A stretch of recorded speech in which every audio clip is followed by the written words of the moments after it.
माननीय सुनील कुमार पिंटू जी पहले भी भारतीय जनता पार्टी में थे। लोकसभा चुनाव में उन्होंने अपना दिल परिवर्तन कर लिया।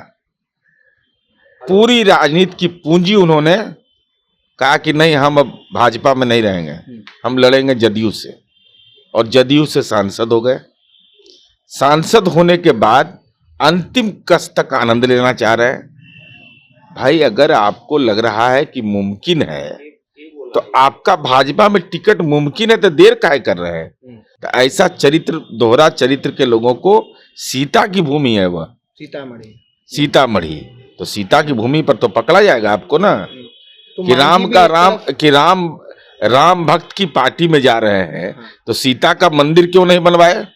लेकिन हमारे खिलाफ धरना दीजिए, लेकिन साथ साथ यह भी एजेंडा जोड़ दीजिए कि दलितों को मिलने वाला जो आरक्षण है, जनगणना नहीं कराने से 2021 में संवैधानिक संकट हो गया।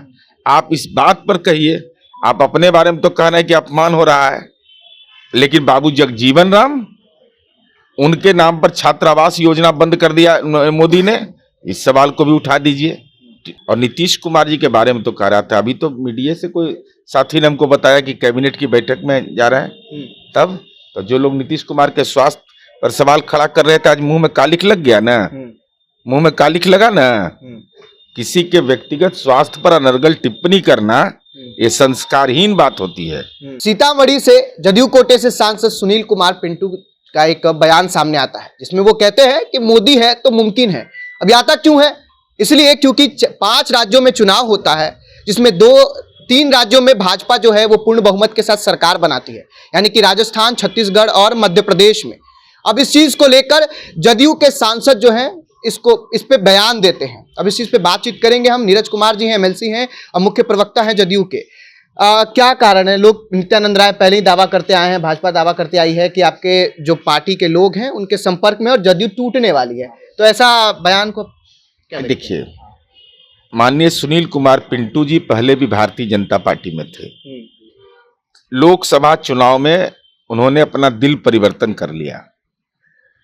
पूरी राजनीति की पूंजी उन्होंने कहा कि नहीं, हम अब भाजपा में नहीं रहेंगे, हम लड़ेंगे जदयू से, और जदयू से सांसद हो गए।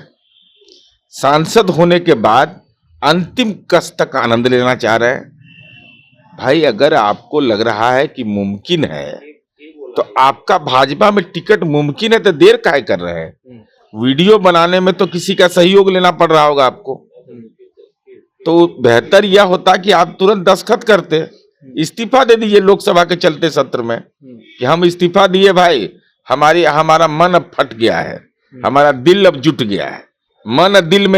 मन फट गया, दिल जुट गया, तो दिक्कत क्या? और दावा भारतीय जनता पार्टी कर रही है, तो भारतीय जनता पार्टी टिकटवा उनका कंफर्म कर दे, बोल दे कि भाई यही उम्मीदवार होंगे।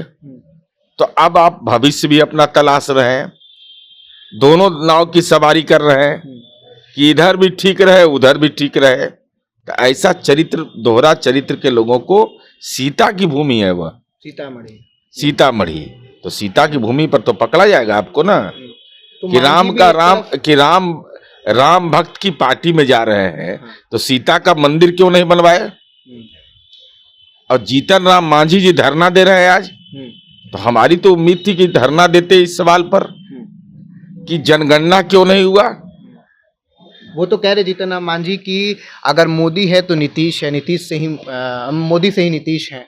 नहीं, उनकी समझ है ना। 2015 में ये सब बात वो कह चुके हैं। 2015 में आज ये आजमाए हुए राजनीतिक घोड़ा है नरेंद्र मोदी के, लेकिन हम उम्मीद यह कर रहे थे ठीक है, धरना दे रहे हैं, अच्छी बात है, ठंडा उंडा है, भगवान दया से सुरक्षित रहे।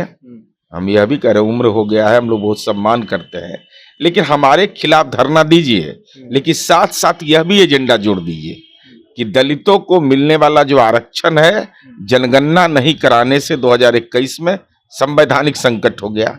आप इस बात पर कहिए।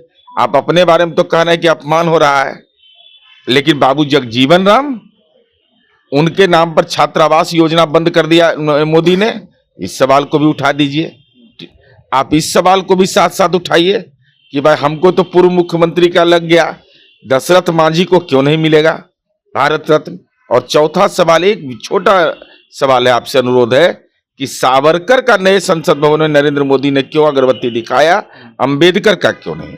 सावरकर का सम्मान, अंबेडकर का अपमान, यह भी उठाया। पहला अपमान के बाद साथ साथ अंबेडकर का भी अपमान उठाइए, तब आपको लोग समझेगा कि दलित विमर्श के आप नेता हैं। विपक्षी एकजुटता की जो मुहिम है वो नीतीश कुमार जी ने स्टार्ट करा था और बिहार के पटना से ही बैठक वो शुरू हुई थी और कल 6 दिसंबर है, कल दिल्ली में बैठक बुलाई गई है इंडिया गठबंधन की, जिसमें नीतीश कुमार शामिल होने नहीं जा रहे हैं। ऐसा कारण बताया जा रहा है कि बीमार है वो, इसलिए नहीं जाएंगे। इस तरीके का जो खबर है वो चल रहा है। चूंकि एक छत के नीचे इतने लोग आज खड़े हैं तो वो नीतीश कुमार के कारण खड़े हैं, ये बात को दरकिनार नहीं किया जा सकता। लेकिन अब नीतीश कुमार अपना पग पीछे क्यों कर रहे हैं? नहीं, नीतीश कुमार जी इसके पहले वाली बैठक में भी नहीं गए थे। तो इसका मतलब थोड़े कि हमारी पार्टी पार्टिसिपेट नहीं करेगी। हमारी पार्टी पार्टिसिपेट करने जा रही है, भाग लेगी। और नीतीश कुमार जी के बारे में तो कह रहा था, अभी तो मीडिया से कोई साथी ने हमको बताया कि कैबिनेट की बैठक में जा रहा है। तब तो जो लोग नीतीश कुमार के स्वास्थ्य पर सवाल खड़ा कर रहे थे, आज मुंह में कालिख लग गया ना, मुंह में कालिख लगा ना।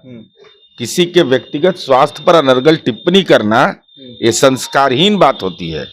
तो आज वैसे संस्कारहीन लोगों के लिए जवाब मिला कि माननीय नीतीश कुमार जी कैबिनेट की बैठक में जा रहे हैं। कल बैठक दिल्ली में होने वाली है, वहां अब वहाँ पार्टी का राष्ट्रीय नेतृत्व तय करता है, कौन जाएंगे नहीं जाएंगे इसकी मुझे औपचारिक जानकारी। इंडिया गठबंधन से जदयू अलग हो रही है? नहीं, ये सब कहाँ, ये सब समाचार है, कहीं कोई सवाल नहीं। तो चलिए देखिए, जीतन राम मांझी एक तरफ जो है वो दिल्ली में धरना दे रहे हैं और कल जो बैठक, बड़ी बैठक होने वाली दिल्ली में, यानी कि 6 तारीख को, जिसमें नीतीश कुमार शिरकत नहीं करेंगे। और एक तरफ सपा के जो मुखिया हैं यानी कि अखिलेश यादव वो नहीं पहुंच रहे हैं। पश्चिम बंगाल से जो तृणमूल कांग्रेस के सुप्रीमो हैं ममता बनर्जी वो नहीं पहुंच रही हैं।